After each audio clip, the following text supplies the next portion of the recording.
Hi, ಎಲ್ಲರಿಗೂ ಬೆಳಗಿನ ನಮಸ್ಕಾರ. ಸರಿ ಕುಕ್ ಆ್ಯಂಡ್ ಲಾಗ್ಸ್ಗೆ ನಿಮಗೆಲ್ಲರಿಗೂ ಸ್ವಾಗತ. ಇವತ್ತು ಬೆಳಗ್ಗೆ ನಾನು ಮನೆಯಲ್ಲಿ ಮಸಾಲೆ ದೋಸೆ ಮಾಡಿದೆ.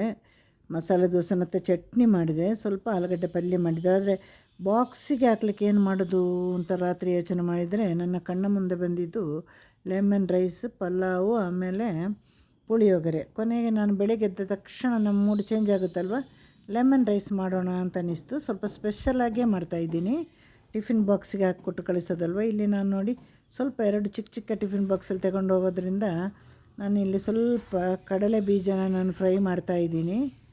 ನಾನು ಇವತ್ತು ಬಾದಾಮಿ, ಗೋಡಂಬಿ ಎಲ್ಲ ಹಾಕಿ ಮಾಡ್ತಾಯಿದ್ದೀನಿ. ಕಡಲೆ ಬೀಜ ಫ್ರೈ ಆಗ್ತಾ ಇರುವಾಗ ಒಂದು 4-5 ಬಾದಾಮ್ ಹಾಕಬೇಕು. ನಾವು ಅನ್ನ ಎಷ್ಟು ಕ್ವಾಂಟಿಟಿಯಲ್ಲಿ ಹಾಕ್ತೀವಿ ಅದೇ ಅಳತೆಗೆ ಇದೆಲ್ಲ ಹಾಕ್ತಾ ಬರಬೇಕು. ಜಾಸ್ತಿ ಅನ್ನ ಇದ್ದರೆ ಸ್ವಲ್ಪ ಹೆಚ್ಚು ಕಮ್ಮಿ ಮಾಡಬೇಕು, ಕಮ್ಮಿ ಅನ್ನ ಇದ್ದರೆ ಇನ್ನೂ ಕಮ್ಮಿ ಮಾಡಬೇಕು. ನಾನು ಇಲ್ಲಿ ಮೀಡಿಯಮ್ ಗ್ಲಾಸಲ್ಲಿ 1 ಗ್ಲಾಸ್ ರೈಸ್ ತಗೊಂಡಿದ್ದೆ. ಈಗ ಗೋಡಂಬಿ ಬೀಜ ಹಾಕಿದ್ದೀನಿ. ಇದನ್ನು ಸಿಮ್ಮಲ್ಲಿಟ್ಟು 3 ಫ್ರೈ ಮಾಡಿ ಎತ್ತಿ ಇಡಬೇಕು. ಇದರಲ್ಲೇ ನಾವು ಲೆಮನ್ ರೈಸ್ ಮಾಡಲಿಕ್ಕೆ ಹೋದರೆ ಇದು ಮೆದುವಾಗುತ್ತೆ. ನಮಗೆ ಲೆಮನ್ ರೈಸ್ ತಿನ್ನುವಾಗ ಇದು ಗರಿ ಗರಿಯಾಗಿರಬೇಕು. ಹಾಗಾಗಿ ಎತ್ತಿಟ್ಟು ಇದನ್ನು ಕೊನೆಯಲ್ಲಿ ಹಾಕಬೇಕು, ಆವಾಗ ತುಂಬ ಚೆನ್ನಾಗಿರುತ್ತೆ. ಒಂದು ಕಡೆ ನಾನು ಇವಾಗ ರೈಸ್ ಮಾಡ್ತಾಯಿದ್ದೀನಿ, ಬಾಸ್ಮತಿ ರೈಸ್. ಅದನ್ನು ನಾನು ಬಸಿದು ಬೇಯಿಸಿಬಿಟ್ಟು 85% ಬೇಯಿಸ್ತೀನಿ, ಆಮೇಲೆ ಬಸಿತೀನಿ. ಬಸಿದು ಮಾಡಿದ್ರೇ ಚೆನ್ನಾಗಿರುತ್ತೆ. ಈಗ ಗೋಡಂಬಿ ಮತ್ತು ಇದನ್ನು ಎತ್ತಿಡಬೇಕು ಪಕ್ಕದಲ್ಲಿ. ಇವಾಗ ನೋಡಿ ಅನ್ನ ಬೇಯ್ತಾ ಇದೆ, ಅದನ್ನು ನೋಡ್ಕೊಂಡಿರಬೇಕು. ಜಾಸ್ತಿ ಬೆಂದರೆ ಚೆನ್ನಾಗಿರೋದಿಲ್ಲ, ಒದ್ರಾಗಿರಬೇಕು. ಸ್ವಲ್ಪ ಬಸಿದಲ್ಲೇ ಬೇಯುತ್ತಲ್ವ, ಆಗ ಒಂದು 85% ಬೆಂದರೆ ಸಾಕು. ಬೇಯುವಾಗ ನಾನು ಚೂರು ಉಪ್ಪು ಹಾಕಿದೆ, ಜಾಸ್ತಿ ಎಲ್ಲ, ಒಂದು ಅರ್ಧ ಸ್ಪೂನ್ ಉಪ್ಪು ಹಾಕಿದೆ. ಆಮೇಲೆ ಲೆಮನ್ ರೈಸಿಗೆ ಉಪ್ಪು ಹಾಕ್ಲಿಕ್ಕಿದೆ ಅಲ್ವಾ. ಇವಾಗ ನೋಡಿ ಇದು ಇಟ್ಕೊಂಡು ನಾವು ಅನ್ನ ಬಸಿತೀವಿ, ಆಗ ಎಲ್ಲ ಇರುವ ನೀರೆಲ್ಲ ಹೋಗಿ ಒದ್ರಾಗುತ್ತೆ. ಇವಾಗ ಬಾಣಲಿಟ್ಟು ನಾನು ಇವಾಗ ಒಂದು ಅರ್ಧ ಈರುಳ್ಳಿ, ಅಷ್ಟು ಚಿಕ್ಕ ಈರುಳ್ಳಿಯಿಂದ ಒಂದು ಅರ್ಧ ಈರುಳ್ಳಿ ತಗೊಂಡಿದ್ದೀನಿ. ಆಮೇಲೆ ಸ್ವಲ್ಪ ಖಾರ ಇರಲಿ ಅಂತ 3 ಹಸಿಮೆಣಸಿನಕಾಯಿ ತಗೊಂಡೆ. ಇನ್ನೊಂದು 2 ಬ್ಯಾಡಗಿ ಚಿಲ್ಲಿ ಕಟ್ ಮಾಡಿ ಹಾಕಲಿಕ್ಕಿದೆ. ಈ ಸಿಮ್ಮಲ್ಲಿಟ್ಟು ಫ್ರೈ ಆಗಬೇಕು. ಇದು ಈರುಳ್ಳಿದ ಬಣ್ಣ ಚೇಂಜ್ ಆದರೆ ಚೆನ್ನಾಗಿರೋದಿಲ್ಲ, ಹಾಗೆ ಸಿಮ್ಮಲ್ಲಿಟ್ಟು ಇದು ಫ್ರೈ ಮಾಡಬೇಕು. ಈಗ ಫ್ರೈ ಮಾಡ್ತಾ ಬರುವಾಗ ಕರಿಬೇವು ಸೊಪ್ಪನ್ನು ಕೂಡ ಹಾಕಬೇಕು. ಆಮೇಲೆ ನಾವು ಅನ್ನಕ್ಕೆ ಆಲ್ರೆಡಿ ಉಪ್ಪು ಹಾಕಿದ್ದೀವಿ, ಇದಕ್ಕೆ ಸ್ವಲ್ಪ ಉಪ್ಪು ಹಾಕಬೇಕು. ಉಪ್ಪು ಹಾಕಿದ ನಂತರ ಕರಿಬೇವು ಸೊಪ್ಪು ಹಾಕಿ ಈ ಥರ ಬಾಡಿಸಿ,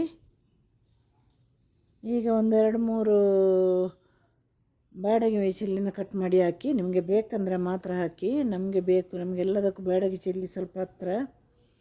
ಅದರ ಖಾರ ಇದರ ಖಾರ ಆಗುವಾಗ ಖಾರ ಕರೆಕ್ಟ್ ಆಗುತ್ತೆ. ಲೆಮನ್ ರೈಸೆಲ್ಲ ಜಾಸ್ತಿ ಖಾರ ಆಗಬಾರ್ದಲ್ವ. ಆಲ್ರೆಡಿ ಬೆಳಿಗ್ಗೆ ರಾತ್ರಿ ಎಲ್ಲ ಖಾರ ತಿನ್ನೋದ್ರಿಂದ ಮಧ್ಯಾಹ್ನದ ಹೊತ್ತಾದರೂ ಸ್ವಲ್ಪ ಖಾರ ಕಮ್ಮಿ ಇರುವ ಅಡುಗೆ ಇರಬೇಕು. ಈಗ ನಾನು ಅರ್ಧ ಸ್ಪೂನ್ಗಿಂತ ಕಮ್ಮಿನೇ ಅರಿಶಿನ ಪುಡಿ ಹಾಕಿದೆ, ಜಾಸ್ತಿ ಅರಿಶಿನ ಬಣ್ಣ ಇರಬಾರ್ದು. ಲೆಮನ್ ರೈಸ್ ಅಂದರೆ ಲೆಮನ್ ಬಣ್ಣ ಇದ್ರೆ ಬಹಳ ಚೆನ್ನಾಗಿರುತ್ತೆ. ಇವಾಗ ನಾವು ಬೇಯಿಸಿಟ್ಟ ಅನ್ನನ ಹಾಕಬೇಕು. ನೋಡಿ ಒದರಾಗಿ ಬಂದಿದೆ ನನ್ನ ಅನ್ನ. ಬಾಸ್ಮತಿ, ರೇಷನ್ ಅಕ್ಕಿ, ನಾವು ಸೋನಾ ಮಸೂರಿ ಯಾವುದರಲ್ಲಿ ಮಾಡ್ಬೋದು. ನಾನು ಸ್ವಲ್ಪ ತಿನ್ನೋದಲ್ವ, ಹಾಗಾಗಿ ನಾನು ಬಾಸ್ಮತಿ ರೈಸ್ ಹಾಕಿದೆ. ಸೂಪರಾಗಿರುತ್ತೆ ಬಾಸ್ಮತಿ ರೈಸ್ ಹಾಕಿದರೆ. ಆಮೇಲೆ ನಾನು ಇಲ್ಲಿ ಒಂದು ಲೆಮನಿನ ಒಂದು 3/4 ಭಾಗದಷ್ಟು ಹಿಂಡಿ ಇದಕ್ಕೆ ನಾನು ರಸ ಹಾಕ್ತಾಯಿದ್ದೀನಿ. ಲೆಮನ್ ಫುಲ್ ಒಂದು ದೊಡ್ಡ ಲೆಮನ್ ಇತ್ತು, ಹಾಗಾಗಿ ಇಷ್ಟು ಅನ್ನಕ್ಕೆ ಅರ್ಧ ಮತ್ತು 1/4 ಭಾಗದಷ್ಟು ಹಿಂಡಿ ಒಂದು ರಸ ಹಾಕಿದ್ದೀನಿ. ಈ ಟೈಮಲ್ಲಿ ನೀವು ಉಪ್ಪೆಲ್ಲ ನೋಡಿ, ಉಪ್ಪು ಹೆಚ್ಚು ಕಮ್ಮಿ ಇದ್ದರೆ ಒಂದು ಚಿಟಿಕೆ ಉಪ್ಪು ಹಾಕ್ಬೋದು.